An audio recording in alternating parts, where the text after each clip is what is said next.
Magandang araw. Sa video na ito, ang pag-usapan naman natin is yung relasyon ng money at ng pera natin. Kasi nga sabi natin, di ba, na the money that has been loaned in the present changes its value on the future. Bakit kaya?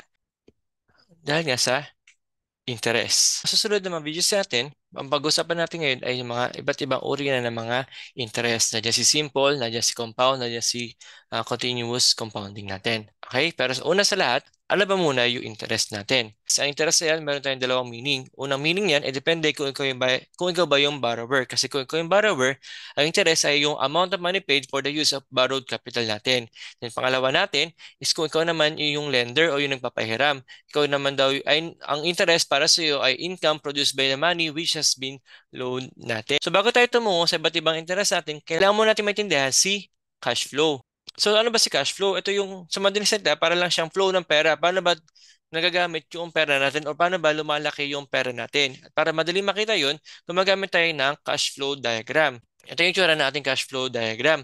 So meron tayong tatlong elements dito. Una, yung horizontal line na kung saan nirepresentan niya yung time scale natin. Kumbaga, kung anong period nag-i-increase or nagde-decrease yung ating pera. Kasi yung period na yan, pwede bang year, days, months, or what so on and whatsoever. Basta, ayan ay time scale natin. Nagsimula siya sa kaliwa, from 0 to lang sa future value na ang hinahanap natin na pera natin. Then, wag din natin kalimutan na yung sa 0 natin, ayan yung tuntukin na beginning ng year 1 natin.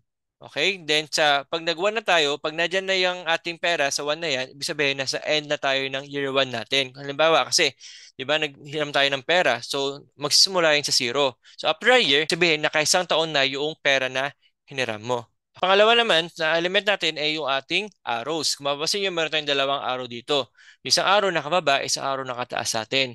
Kapag ang arrow mo nakababa, ibig sabihin niyan tayo ay merong negative cash flow or cash outflow or expense yan or disbursement. Kumbaga gumagastos tayo dito sa part po na yan. Okay? Yeah, kaya negative, di ba? Gumagastos tayo, nawawalan tayo ng pera. Okay? Pero pag sinabi mo upward arrow, represent naman niya ay positive cash flow or cash inflow, income yan or yung receipt natin. Kumbaga, wala sa pagkakautang, meron tayong mag-gain na income. Okay? Hal, sir, anong pa nagkakautang o nagkakagastos tayo dito sa nagkakaroon tayo ng income dito? Nagbarin yan, depende sa ating pangatlong element, which is nga yung ating point of view natin. Diba? So, halimbawa dito, meron tayong lender's view. Sa lender's view, sa unang araw ng pagkakautang sa iyo, ikaw yung nawala ng pera. Kasi nga ikaw yung ano di ba? Ikaw yung lender, ikaw yung nagpautang. So downward yung ating arrow diyan. Pero sa end ng usap nyo or kung nandiyan pa siya, kung hindi pa siya nagtatako, upward na yung arrow mo. Bakit? Kasi nga binayaran ka niyan, nagkaroon ka na ngayon ng cash inflow or ng income sa pagkakautang niya sa iyo. Pero ang tanong, yung present value na ba to at future value ay parehas lamang? Hindi. Bakit? Kasi within that span or within that period, nagkakaroon tayo ng interest diyan. Hindi na to tulad ng present economy natin noong last video natin na same-same lang yung utang mo sa binabayaran mo. Ngayon kasi nagkakaroon tayo ng increase nga dahil sa mga interest na ini-indicate natin sa pera natin. Okay? At nagbabari interest sa atin, depende sa tagal bago mo siya mabayaran or bago kanya mabayaran. Okay? Kaya dito, ayan, income niya. Okay? Okay, halimbawa naman dito, meron tayong borrower's view, di ba? So nagkabaliktad naman yung arrow niya kasi dito, ang nangyari, sa present value mo, nagkaroon ka ng income o nagkaroon ka ng pera, upward arrow ka kasi nga, ikaw yung nanghiram. Pero sa dulang period, kapag bayaran na, ikaw ngayon yung gagastos, hindi na yung lender natin. Kaya ito, ngayon ay nakababa na siya ngayon. Okay, so dapat, ayun, makita natin pinag-iiba nilang dalawa. Ngayon, tumungo tayo ngayon sa unang interest. We have the simple interest. Sa simple interest, ang sinasabi lang dito, ito na yung interest na kailangan mong bayaran ay directly proportional lamang sa length of time at yung sa amount of principal na binaro mo. Kumbaga, nag-i-increase lamang siya depende sa tagal bago mo bayaran at proportional lamang siya doon lang sa principal na binayaran mo. Okay? Kasi halimbawa, nangutang kayo ng 100 pesos tapos 10% interest. So yung 10% na 100 ay 10 pesos. So habang tumatagal o halimbawa, usap nyo ang increase na interest ay per year. So, taon-taon, nag-increase lamang siya ng 10 pesos, ng 10% ng 10 pesos. Kasi nga, tayo ay directly proportional lamang dun sa tagal at dun sa amount ng principal na binayaran mo. So para makuha mo yung interest na kailangan mong bayaran, ang gagawin mo lang ay yung yung interest, yung total interest na babayaran mo, equal mo lang siya sa principal amount, multiply mo sa interest na napag-usapan ninyo, then yung sa number of periods na inyong napagkasunduan. So, halimbawa nga, every year, every day, every month, depende kung ano yung magiging usap nyo para makuha mo yung total interest. So, meron kang ipin, di ba? Madaling tandaan. I equals sa P times I times mo sa may N. Okay? Then, sumunod naman, para malaman mo naman yung future na babayaran mo, gagawin mo lang, yung principal mo, i-add mo lang yung total interest mo or F equals sa P plus I. Eh yung I mo, di ba, equals sa may PIN? Then yung P mo, para sila na merong P sa dalawang terms, so ilalabas mo lang si P. So yung future value mo or yung accumulated amount mo ay pwede mo lang makuha sa pamamagitan ng F equals sa may P times mo sa Y plus mo sa may IN. Okay? So, sa simple interest, meron tayong dalawang klase. Meron tayong ordinary simple interest at meron tayong exact simple interest. Ano pinagkaiba ng dalawa? Sa ordinary interest, ang sinasabi na dito, sa isang banker year, meron ka lang 12 months at bawat months na yun ay meron ka lang 30 days natin. 30 days, maraming 30 days. Mapa-February man yan or mapa-January, March, April, June, July, para parehas silang 30 days dito. Okay, kaya ang 30 times 12, meron tayong isang banker year na 360 days dito. Yes, pero pag sinabi mong exact simple interest, eksakto na ng bilang yung pinag-uusapan natin dito. Ilang araw ba meron sa isang taon? Di ba meron tayong 365 days kung ordinary year? And then kung meron tayong leap year, meron tayong 366 days naman.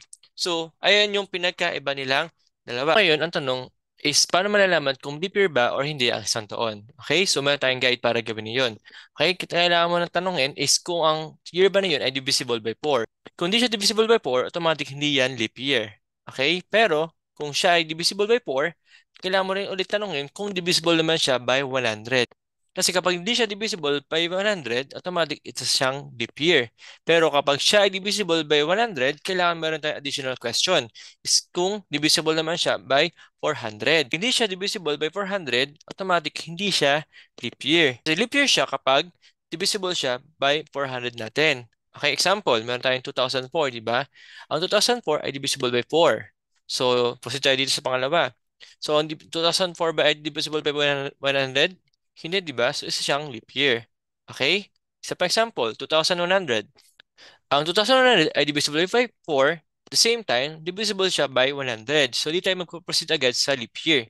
Kailangan mo natin tanungin kung ang 2100 ba ay divisible by 400, which is no, di ba? So, hindi siya leap year. So, tayo ay mag-solve problem para mas maintindihan natin itong simple interest natin. Okay? Una natin problem ay inalam natin yung future worth ng isang perang in-invest ngayong araw after 14 months. Meron siyang simple interest na 12% per year natin. Okay? So, ito, makikita natin na isa siyang simple interest rate. So, ito yung ating I. Sumunod naman natin yung P, yung ating present value, ating principal amount. Then, we have the future worth natin hinahanap. Then, meron tayo 14 months sa ito ating letter N. At hindi lang siya basta-basta N natin kasi papasin ninyo, ang ating rate or ating interest ay naka per year tayo. So, kailangan na itong 14 months natin na ito ay dapat naka per year. Then, sir, tanong ko lang, sir, ano ba to? Ordinary or simple? Ordinary or exact interest?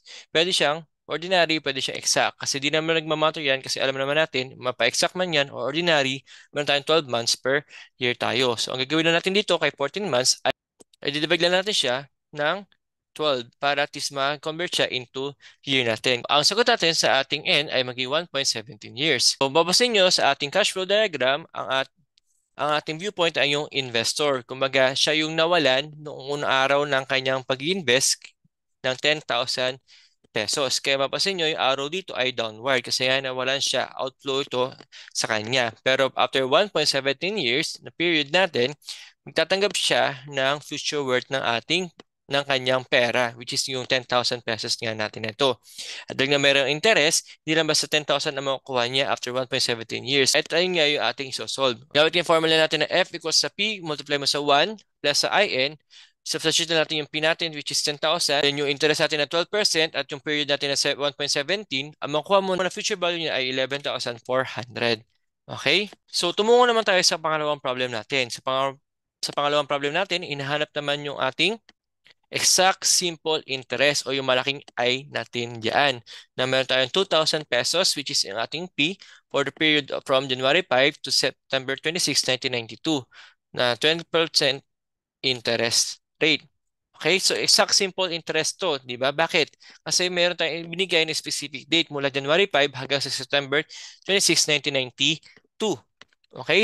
So meron tayong P, meron tayong I. Para makuha si I na malaki, yung ating total interest, ang hanapin na lamang ay yung N natin o yung total number of days na lang natin from January 5 to September 26, 1992. Pero bago tayo mag-proceed, tanong ko muna, ang 1992 ba ay isang leap year? So, try natin. Ang 1992 po ba ay divisible by 4? Yes, tama. Is it divisible by 100?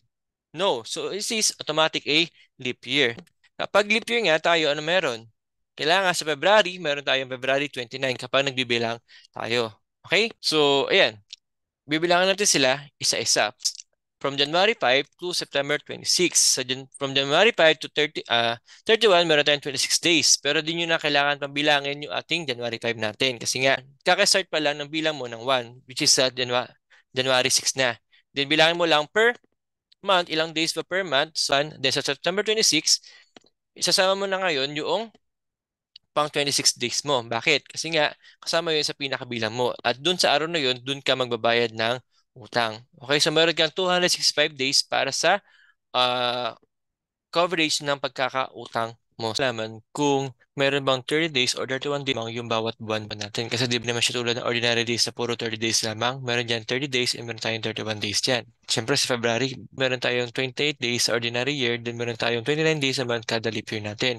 Pero paano naman malalaman kung sa buwan na to ay 30 days lamang siya or 31 days siya? So gumagamit tayo ng nakal dito. Sa nakal natin, ang ginagawa natin, yung sa bawat buto natin, so sa nakal ang ginagawa natin, nagbibilang tayo dyan. Kada buto, siya yung pagitan ng buto natin. Magsisimula tayo sa may kaliwang side natin na buto natin. So meron tayong January, February, March, April, May, June, July. Then point ka ulit din sa may last na buto mo, August, September, October, November, then December. Doon sa may pinakalas na may buto natin. So lahat na natamaan na may buto, automatic meron yan 31 days. Samantalang doon naman sa mga pagitan ng buto natin ay meron tayong 30 days doon. Okay? So, meron tayong 265 days para sa coverage ng ating pagkakautang. So, hindi lang basta-basta 265 days dapat yung ilalagay natin. Kasi nga, sa end natin, ayan, ay depende kung ano yung ating interest. So, napapansin nyo, sa 12% natin na to, wala tayong nakalagay per year ba to o hindi. Pero, kung hindi nakalagay kung per year ba siya, per day o per month, automatic by default ay naka per year yung ating mga interest. So meaning, yung 265 days mo na to, kailangan siyang i-divide dun sa 366. Kasi nga yung ating interest ay naka per year. Okay? So ayan, yung ating interest. Meron tayong 174.43. Sir, bakit ito yung ginamit mong formula? Ba't ito yung kinuha mo? Kasi nga sabi sa atin, di ba? Ang hinanap natin ay exact simple interest. So yung I lamang ang kinukuha natin at hindi yung kanyang future value. Okay? Lender's view tayo. Wala naman sinabi kung naghiram ka ba or nagborrow. Tama naman yung tanong na yun. Pero kasi sa paggawa ng cash flow, hindi ka pwede maggawa dyan ng basta-basta ng araw at sabihin mo na ayun yung pinaka-cash flow natin. Kailangan magkaroon pa rin tayo ng viewpoint kung ano yung drawing natin na cash flow. Kasi ako, halimbawa, dahil nga wala naman nilagay dyan na lender's view or borrower's view, ang ginamit ko nilang ay sa lender's view natin. Magay yung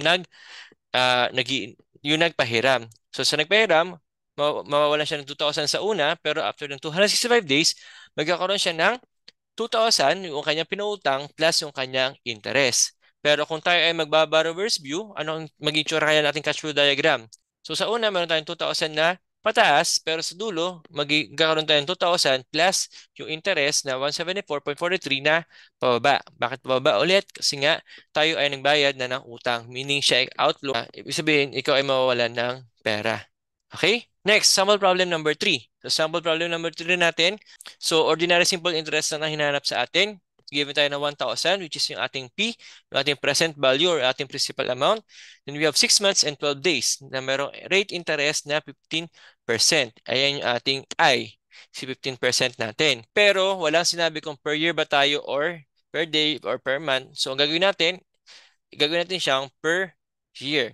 Okay? So, ito ang ating end, 6 months and 12 days, di ba?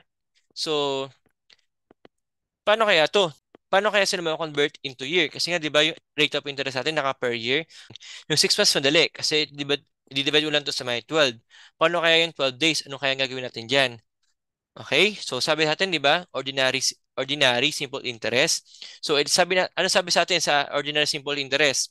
Sa isang taon, meron tayong 12 months. Then sa isang buwan, meron tayong 30 days kada isang buwan. By default, kahit ano bang buwan 'yan, automatic 30 days lang yung ating ah, per month natin. So total, sa loob ng isang taon, meron tayong automatic by default na 360 days. Leap year man yan or hindi. Okay? So gawin natin dito kay 12 days, divide natin siya kay 360 days para ma-convert siya into year natin. Okay? So ang ginawa ko pala dito, yung 6 months ko, convert ko muna into days, then saka ko inad yung 12 days na aking putal, then meron tayong 192 days. Pero sa dulo, pag sa pag-compute ko ng dinivide ko siya sa 360 kasi nga, di ba sabi ko kanina sa inyo na sa loob ng isang taon sa isang ordinary simple interest, meron tayong 360 days dyan. So, ayan, nakuha ko na aking ordinary simple interest. Yung Pico, meron 1,000. Interest ko, meron tayong 0.15. So, aking simple interest or aking ordinary simple interest ay meron tayong 80 pesos. Lender's view ulit tayo. Nabawasan ako na 1,000 pero then nagkaroon ako ng interest na 80 pesos sa dulo. Okay, maliban pa sa aking 1,000 pesos. Okay?